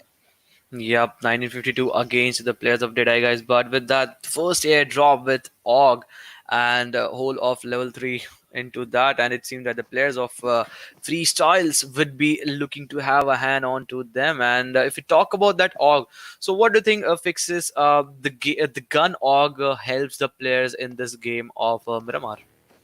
I mean, I'm not a really huge fan of AUG, to be honest. Yeah, it definitely helps the players in Miramar, of course, with those long mid-range sprays. But then Yeah, again, that's possible with your M4. You know, players are exactly. even more comfortable. It's all about finding the right attachments. The moment you get that tag stock, pretty much becomes the same. I feel somewhere down the line, it's a personal opinion that M4 kind of feels more, does have Exactly. a better, faster fire rate. But we do have Blood Ooh. Legion going after the players of Deadeyes, and it's Hungry Box got out right in the open. His position completely compromised, barely surviving with a sliver of HP. Gets taken down by B1, one of the latest additions. And my oh my, the way this lad is performing, gotta definitely watch out for him in the foreseeable future. You need to, and because last day me and Johnny were actually casting the matches, we just saw B1 with that spot on nading technique. So not only just that he has the gun power, he also knows how to put that precision pinpoint nade. But with that, just because they have already made a lot of noises, 1952 were trying to make a rotation, and just because of that C minor, look at that flank angle. This he is just trying to create. But the good thing that Blood Legion has done is that they are not to the same area that they were before, and B1 still trying to take the fight, but entry again with that entry flag. And now it seems that they need to go into zone because the second zone has already made a shift. Yeah, I mean, with the second zone making those shifts away, it's going to be difficult for Leo right now, considering he's on the lower grounds, going up against in this fight. B1 already being knocked out. It's going to be a revive coming in. Maybe it's possible. It's still the second circle. It's there, but at the same time, like we said, you have to respect the circle. You can't delay a lot. Now, considering the fact that Blood Legion have themselves surrounded from multiple areas, it's going to be a very tough task for them to escape from the situation unscathed. Yep.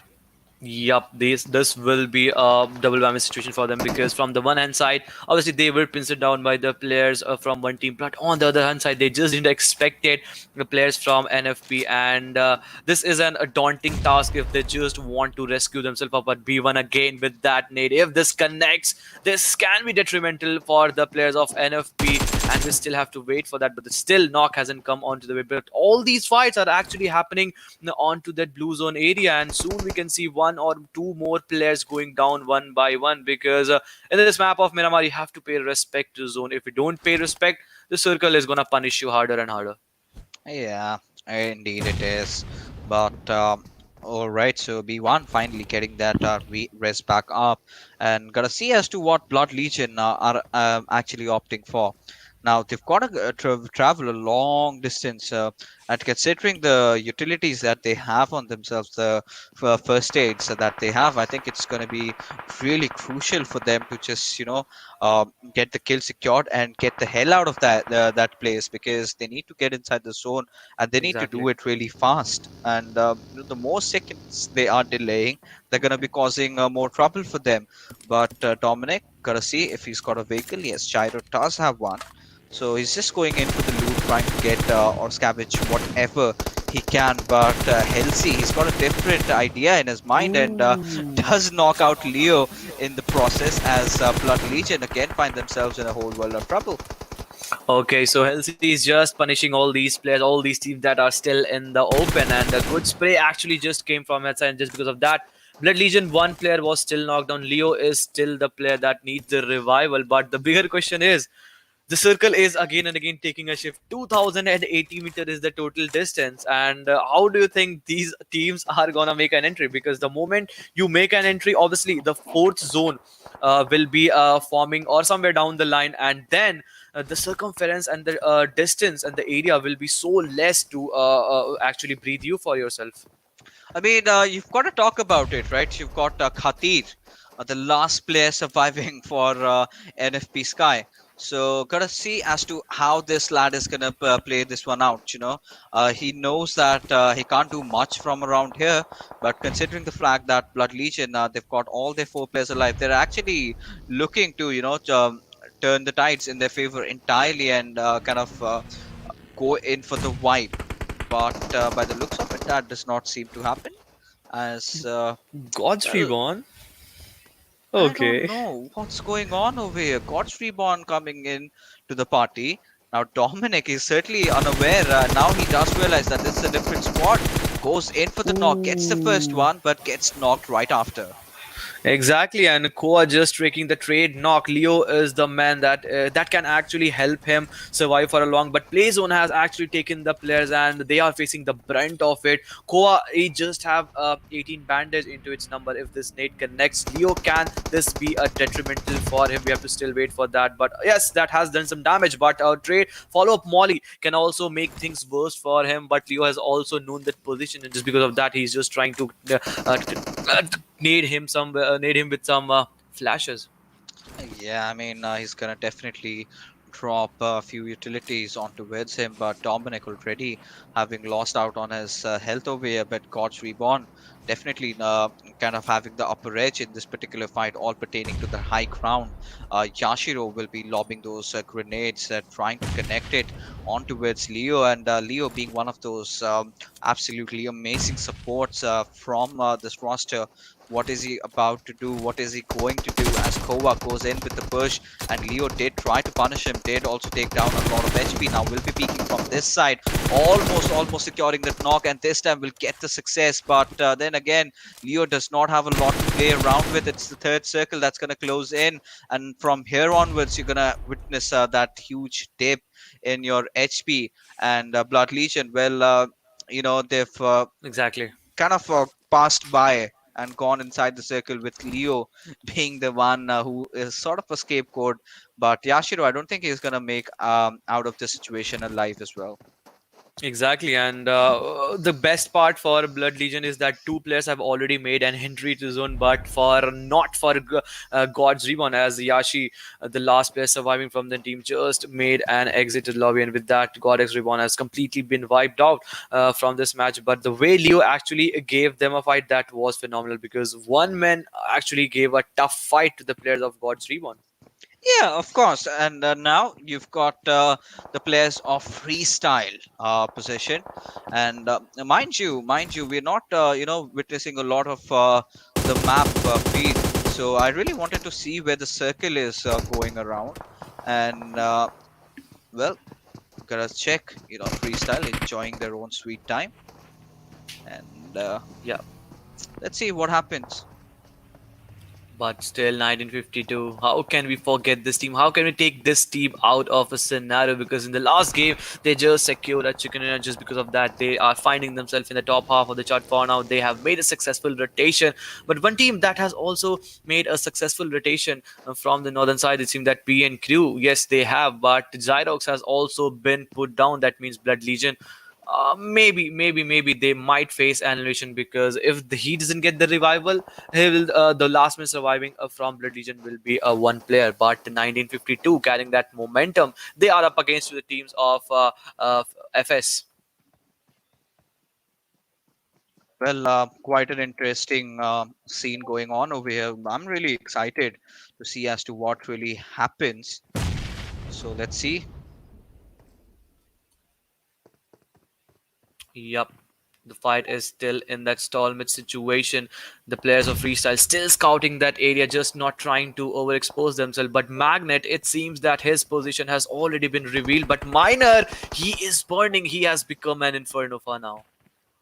Well, he certainly has, and things are, getting really interesting with this player. So let's see what really happens.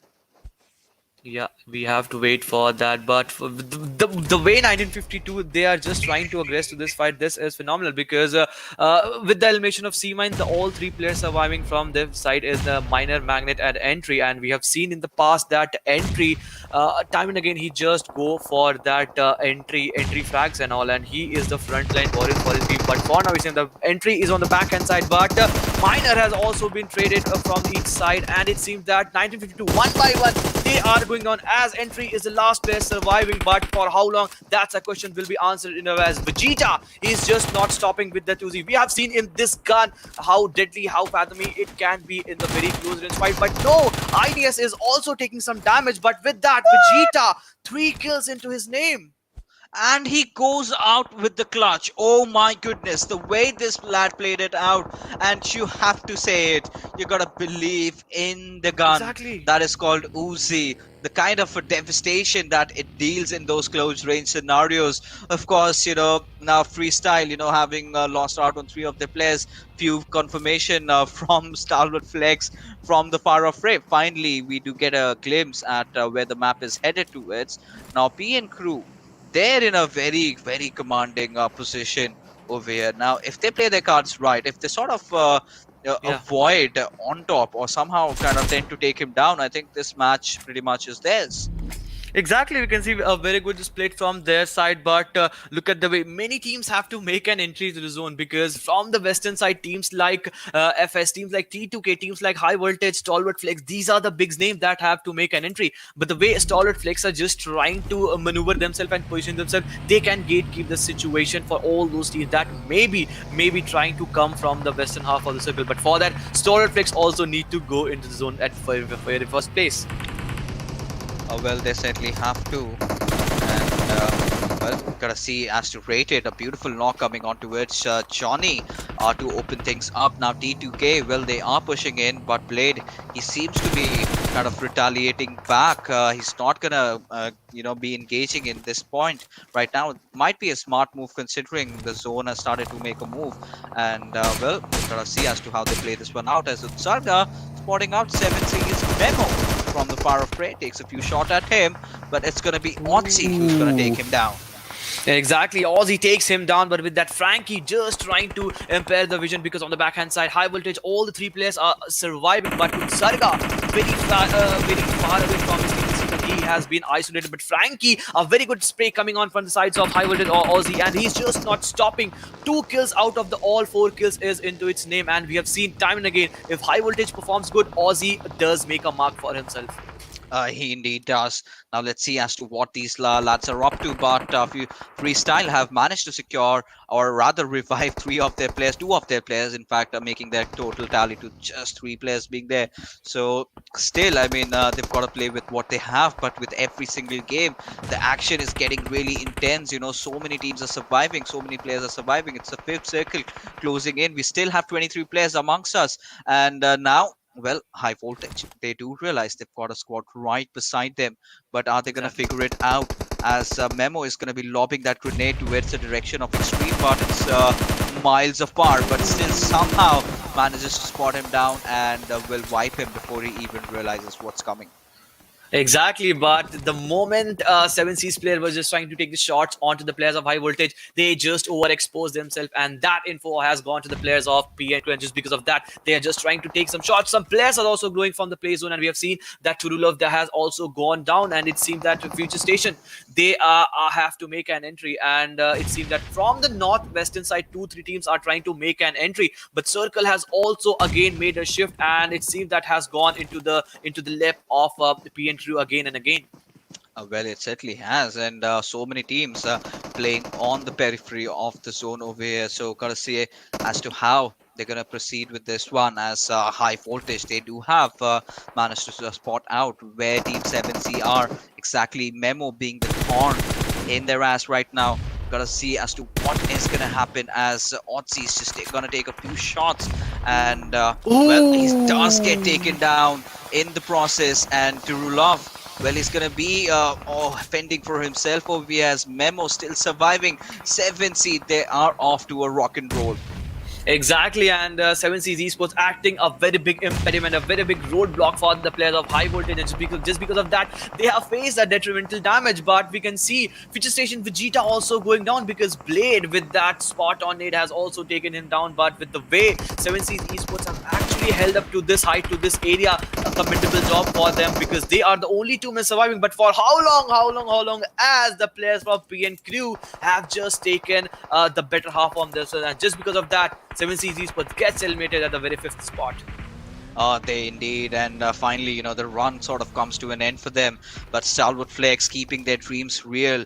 3 kills already for this team, but with 4 teams surviving, it is a high possibility. Now, we had sort of speculated PN Crew to be getting the chicken on this one, and we've got to give it, on top, surviving for so long. But Venom Legends, look at them, 4 men strong, certainly contesting for the chicken, and well, if the zone sort of comes down to them or sort of favors them, then this is their game to lose right now. On top, finally being spotted out, and can he take down Sandesh? No is going to be the answer as Sandesh retaliates really quickly, and with that, Deadeyes go falling. Yup, the smokes dissipates, and with that, one team also gets dissipated from the lobby, and the team gets to faces elimination. But look at that, 3 teams into the final zone and final circle because 7 zone will be forming in a minute or two. But the way Venom Legends, they were also the team that got the chicken dinner in the very last game of Erangel. In this game also, one thing that they have done brilliantly, and that is that they have brought all the four players. That means the number advantage is going on to the number. Can they convert these number advantage into a chicken dinner? This is a question that will be answered in a few moments or two. But the way STALWARTxFLEX is just trying to flush out the players of PN Crew, this is brilliant because time and again Nade is just going spot on right on the money, but Sandesh is also just not stopping as Blade can't be anywhere taken down, and yes, Ayush has taken down from the backhand side, but from Uziem, Sandesh has been knocked off, and Venom Legends sensing this opportunity just trying to push in and to make a flank angle.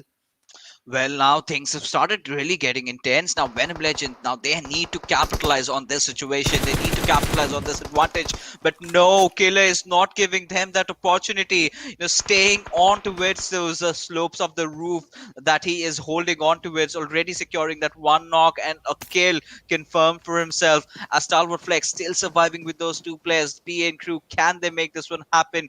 But Venom Legends definitely having themselves approached towards the edge of the circles. I think this is one of their games where they should be winning, but with PN Crew and STALWARTxFLEX still in contention, anything is possible. Yup, we still have to wait for that because Venom Legends Rafat is on to the one angle, and onto the other hand side, Venom Legends rest players are still surviving. But the way P and Crew have positioned themselves, we just saw Killer Whitey holding that roof angle, and from there he's just trying to scout the area. And Ayush and Sandesh have been especially said to be station yourself and just not let other players come in the zone, because from the circle side we can see 37 meters is the total distance that STALWARTxFLEX has to make. But if they try to make that movement, teams like PNQ, teams like Venom Legends are already waiting for them. But one team that also has to go into zone, and that is of PNQ. But the distance is pretty damn less, and that is just of 5 meters. Well, it is indeed. Now, considering we've got 8 players and Nightwing getting that knock on towards Sandesh, now this might be opening a few things up, as in this Mexican standoff that we have, Ayushi is going to deal some heavy damage on towards Uzem as Blade is the last member falling down, and with that, STALWARTxFLEX biting the dust, and now that leaves us with the last player, Killer. He's the one man standing, but not for long, as Venom Legends will of course be putting the final nail in the coffin, and with 7 kills is what they're gonna secure that chicken dinner. And Yep. wow, what a beautiful performance from these lads. They've been smart, and they kind of waited for their time to come, and once situation was in their favor, they went in and finally managed to win this game. So yeah, Venom are doing quite decently in the very last game. In yesterday's match, also they got the chicken dinner when they eliminated the teams of 1952. In this match, situation was different. The map was different, but the outcome was still the same. They eliminated the players of PN Crew and STALWARTxFLEX, and just because of that, 8 kills into the name, and obviously 15 points for that chicken dinner. So close to 23 total points will help them take a leap in the total points table. But PN Crew also that 7 kill, and some good games actually coming up, and again a Bangladeshi team dominating the lobby of Miramar. Yep, certainly has been the Bangladeshis tonight, going high up in the sky. And Venom Legends are much needed respite, a much needed chicken dinner. And, this team has been very consistent, known for Yeah, their positional plays. But at a time, they were also really aggressive, when Rafat used to be in his prime. I mean, he still is playing a really good game. But, exactly.